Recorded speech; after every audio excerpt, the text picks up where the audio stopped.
I'm Heather, a 32-year-old woman living in Virginia and working as an accountant.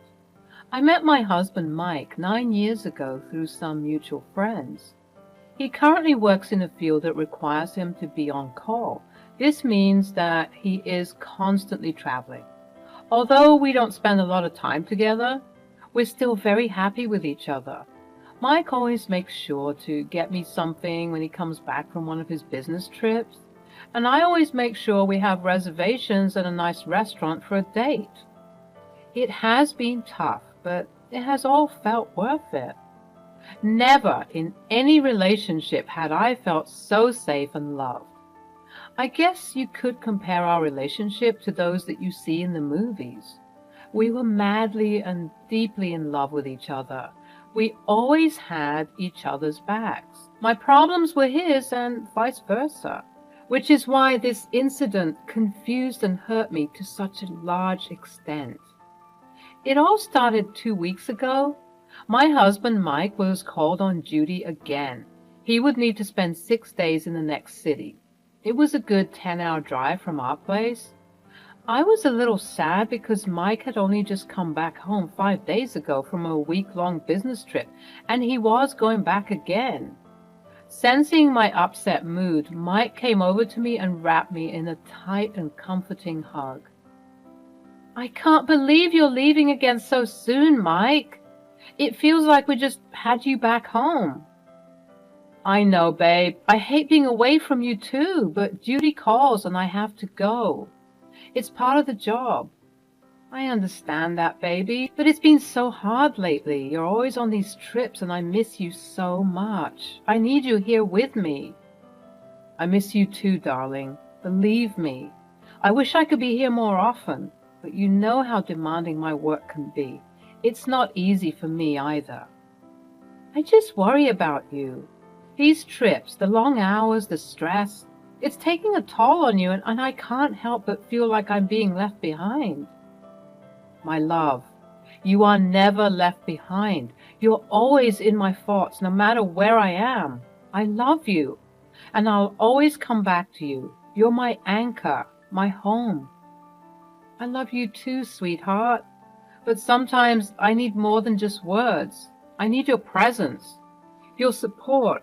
I need to know that I'm a priority in your life." "You are a priority, I promise. When I come back, I'll make it up to you. We'll have quality time together, just the two of us. We'll reconnect and make sure our bond stays strong." "I hope so, because right now, it feels like I'm fading into the background. I need to feel loved and cared for, not just when you're physically here, but every day. You will always be loved. I'll work on finding a better balance, I promise. We'll figure this out together, and I'll do whatever it takes to make you happy." "Thank you. That's all I ask for. Your love, your presence, and our happiness. Let's make it happen, no matter the distance between us." "We will. I'm here for you, always." Feeling a little better, I helped Mike pack and kissed him goodbye. I then crawled into bed and fell asleep, feeling just a little under the weather. I just chalked it up to tiredness from work and being upset at Mike's leaving.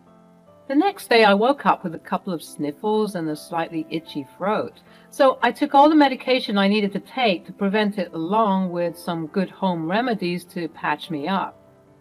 I went to work and came back home feeling much worse. I literally passed out on my bed. When I finally regained consciousness, I realized that something was seriously wrong. My body felt heavy, as if weighed down by an invisible force. Every movement was a Herculean effort, and a dull ache pulsed through my entire being. It was as if the energy within me had been drained, leaving behind a hollow shell.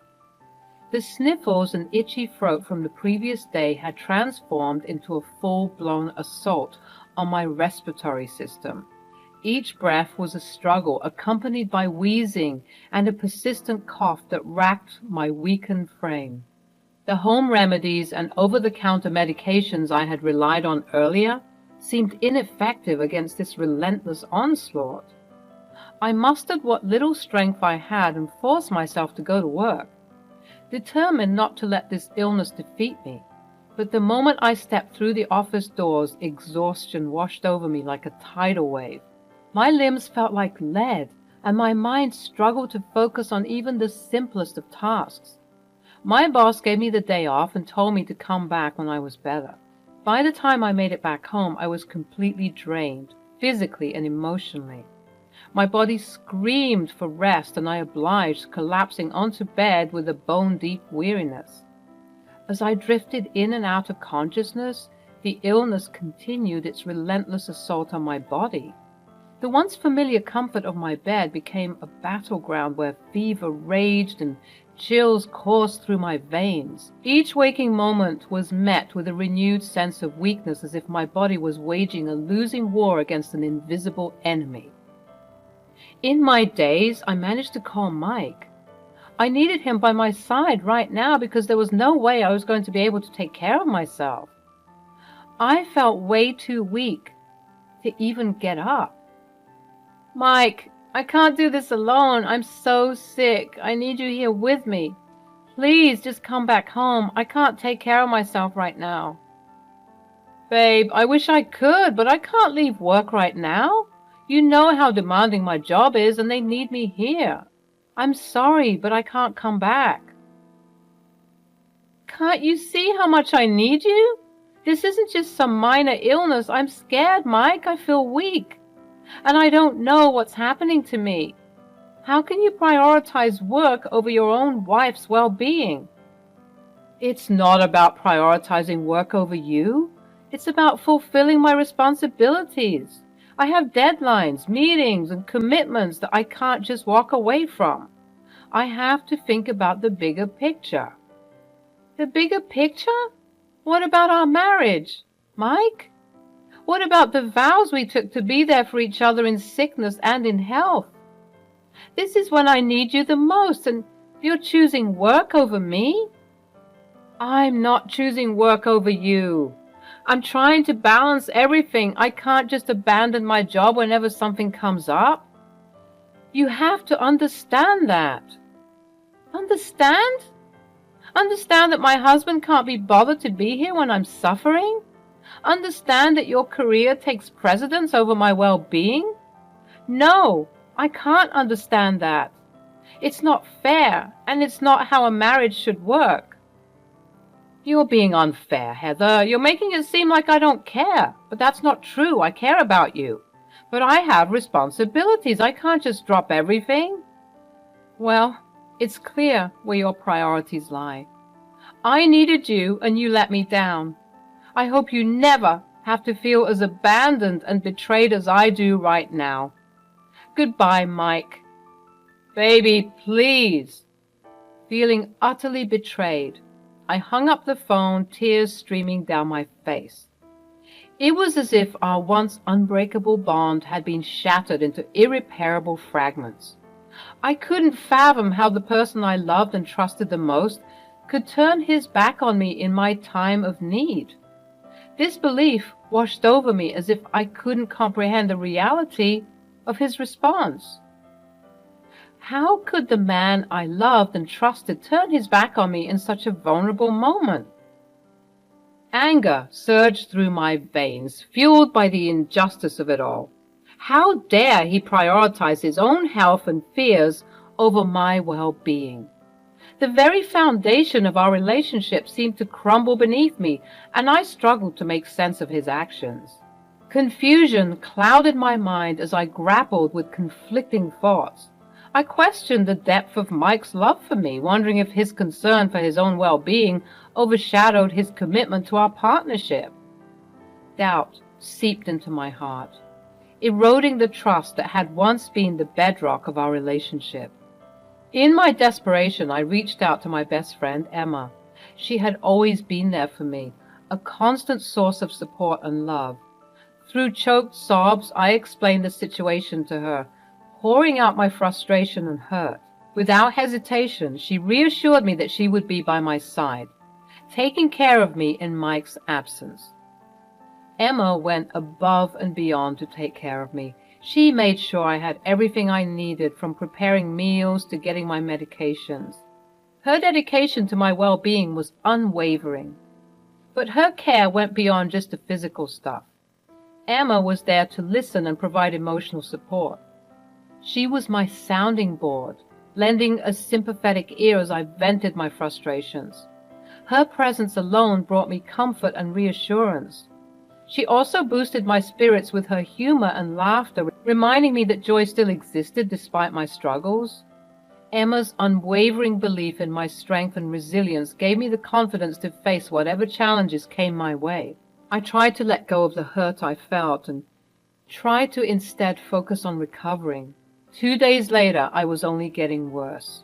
Emma ended up taking me to the ER and I got admitted into the hospital. After running extensive tests on me for hours, the doctor told me that my sickness was not just a regular flu, but rather a much more debilitating respiratory illness that required immediate attention. The doctor also informed me that my emergency contact, my husband, Mike, was called, but he did not pick up. As I lay in the hospital bed, my body weak and my spirit shattered, a mix of emotions swirled within me. The pain from my illness had intensified, and I couldn't help but feel a deep sense of disappointment and abandonment. How could Mike, my supposed life partner, fail to answer the call when I needed him the most? I yearned for the comfort and support that only a spouse could provide, but Mike was nowhere to be found. Anger simmered beneath the surface, fueled by the overwhelming sense of betrayal. How could he turn a blind eye to my distress? The person I had trusted with my life had abandoned me in my darkest hour. It was a betrayal that cut deep, leaving me questioning the foundation of our relationship. Confusion also clouded my thoughts. I couldn't comprehend how someone who had once shown such love and dedication could become so callous. It seemed incomprehensible that the person I had built a life with could turn his back on me when I needed him the most. But amidst the anger and confusion, there was also a deep sense of sadness. A profound disappointment washed over me as I realized that the person I had once relied on for strength and support had let me down. The loss of trust and the shattered illusions of our perfect love story weighed heavily on my heart. Emma walked into my room, which pulled me out of my thoughts. She looked confused and dazed. Worried, I asked her what was wrong. Emma told me that she had seen my husband, Mike, in the hospital. For a second, all the negative thoughts in my head vanished and my heart immediately felt lighter. However, the look on Emma's face made my stomach drop. Well, where is Mike? About that. He seemed in a rush and went in the opposite direction. What do you mean? Where did he go? I asked the receptionist and he told me that Mike went to the maternity ward. His girlfriend just went into labor. His girlfriend? But he's married to me. How is that even possible? I don't know, Heather. It doesn't make any sense. I'm sorry, I didn't mean to upset you further. No, it's not your fault, Em. It's just, I never expected this. How could he betray me like this? I wish I had more answers for you. I can't even imagine what you're going through right now, but please know that I'm here for you no matter what. Thank you. Your support means the world to me. I just need some time to process all of this. I felt a mix of rage and hurt, a potent cocktail of emotions that threatened to consume me. How could Mike have deceived me for so long? How could he have carried on a secret affair while I lay in that hospital bed fighting for my health and hoping for his support? The betrayal was like a betrayal on top of a betrayal, leaving me feeling like a fool for not seeing the signs earlier. Grief washed over me, mourning the loss of the marriage I had once cherished. The pain of betrayal cut deep, leaving scars that would take time to heal. At that moment, the rose-colored glasses shattered, revealing the harsh reality of my crumbling marriage. The trust I had placed in Mike had been shattered, replaced by a sense of profound disappointment. The realization that our love story had been tarnished by infidelity tore at the fabric of my being. As I pieced together the puzzle of his absences and the lies, anger and sadness mingled within me. I was enraged by his deceit, but I also mourned the loss of the life I thought we had built together. The dreams we had shared, the promises we had made, they all seemed like distant echoes of a time when love and loyalty still held. But amidst the pain and devastation, a newfound determination emerged. I refused to be a victim of Mike's infidelity. The fire of revenge burned brighter within me, fueling my resolve to reclaim my power and find a way to rebuild my life without him. I would not allow his betrayal to define me.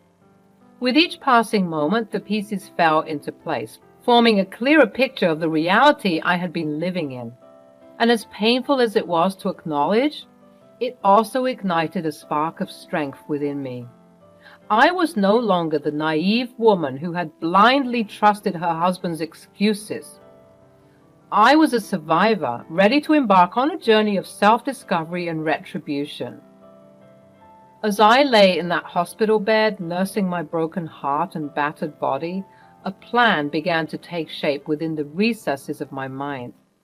The pain and betrayal I had endured at the hands of my husband, Mike, ignited a fire of vengeance that burned brighter with each passing moment. With a newfound determination, I resolved to turn the tables on him, to make him feel the same pain and betrayal that had consumed me.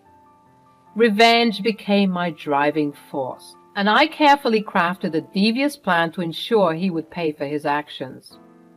After I had recovered sufficiently, the doctor deemed me well enough to leave and gave me a boatload of medications to take. In the days that I had been in the hospital, not once had Mike, the supposed love of my life, called me. The rage in me only continued to burn brighter. My mind reeled with all the possible ways I could exact revenge on him. Thoughts of revenge drove me to recover faster. Once out of the hospital, Emma continued to stay with me. She was there not only to look after my physical health, but to also support me mentally and emotionally. She was just as eager to get revenge on Mike as I was. Together, we brainstormed plans for revenge. Eventually, we settled on one. Step one was collecting evidence of Mike's affair and compiling it into one folder. Given Mike's frequent work trips, I thought it would be harder to find any evidence, but I was easily disproved. A quick look into his bank records showed me just enough evidence. The affair had been going on for years. How had I been so naive? Why haven't I ever questioned it? Why wasn't it a red flag for me when Mike would habitually evade all questions regarding his business trips? I also looked into his iCloud and found an entire folder dedicated to his affair partner. I opened it only to find out that his affair partner was his secretary. Everything I was finding out felt like punch after another punch in the gut. I wanted to throw up with every new piece of information, but I knew I needed to remain strong and follow through with the plan. Step 2 was filing the divorce papers and moving out. Emma offered me her place to stay. She was set to move to another state in a couple of weeks thanks to a promotion at work. She reasoned with me by telling me she needed a roommate anyway. I moved everything that belonged to me out of the house along with the things that I had paid more for. You see, Mike made half of my salary, so we proportionally paid for things together. So unless there was something that he had fully and completely bought, I took everything else.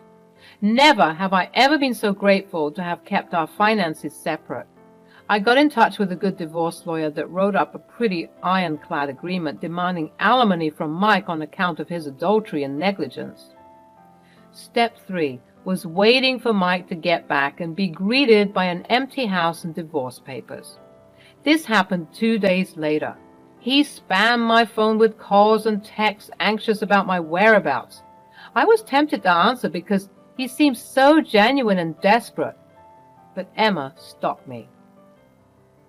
He keeps calling and texting me. He sounds so desperate, like he genuinely wants to talk. Maybe I should answer. Heather, I understand that it's difficult, but remember why we're doing this. He hurt you deeply, and this is your chance to regain control. Don't let him manipulate your emotions. What if he wants to fix things? You deserve better than someone who betrayed you. Stay strong and stay focused. We're doing what's best for you. You're right. I need to stay strong. I won't let him reel me back in. Thank you for reminding me of that. Anytime. We're in this together, and I'll support you every step of the way. She was right. I couldn't get sucked in right now when Mike had hurt me to the highest degree possible. Instead, I carried on with the plan. Step 4 was spreading the word. I emailed Mike's family the file containing the evidence of Mike's infidelity. My email was titled, "Congratulations on a new grandchild. Unfortunately, his father is a piece of crap." I also emailed Mike's superiors and the HR department the file. I hoped that Mike only received the worst consequences. Step 5 was making myself disappear from Mike's life. I blocked his number and discontinued my number. I blocked him and his secretary from all my social media platforms and turned all my accounts private so he would have no access to me. I found another better paying job in the state that Emma and I were moving to, so I quit my current job. Emma and I moved to another state, and I finally got to start over again. In the weeks that followed, the results of my plan came to life. The evidence I have compiled of his affair, meticulously organized in a folder, became a weapon that shattered his world. First, his job was not spared from the consequences of his actions. The email I had sent to his superiors and HR department, exposing his infidelity, led to an internal investigation. It didn't take long for the truth to come to light, and both Mike and his secretary were promptly fired. The company couldn't afford to be associated with such unethical behavior. But the repercussions didn't end there. Word spread like wildfire, reaching his family and friends. The email I had sent to his family, titled with biting sarcasm, caused shockwaves within their circle. The truth of Mike's betrayal became a bitter pill to swallow, and his own family disowned him. The relationships he once cherished crumbled, leaving him isolated and alone. As for the divorce proceedings, my ironclad agreement worked in my favor. The evidence of Mike's adultery and negligence, combined with the demand for alimony, left him with little room to maneuver. The court recognized the weight of his transgressions and granted me the financial support I deserved. With each consequence that befell him, I felt a surge of victory and vindication. The sense of justice served, provided closure, and a renewed sense of empowerment. I had taken control of my life, dismantling the web of deceit that had ensnared me for far too long. Mike's life crumbled around him, stripped of the facade he had carefully maintained. The consequences he faced served as a reminder that actions have consequences, and the choices we make can come back to haunt us. But more importantly, the victory I tasted was not just about punishing Mike, it was about reclaiming my own worth and finding peace within myself. I had shed the burden of his betrayal, emerging stronger and more determined than ever before. The sense of triumph I felt was not rooted in revenge alone, but in the rediscovery of my resilience and the rebuilding of my life on my own terms.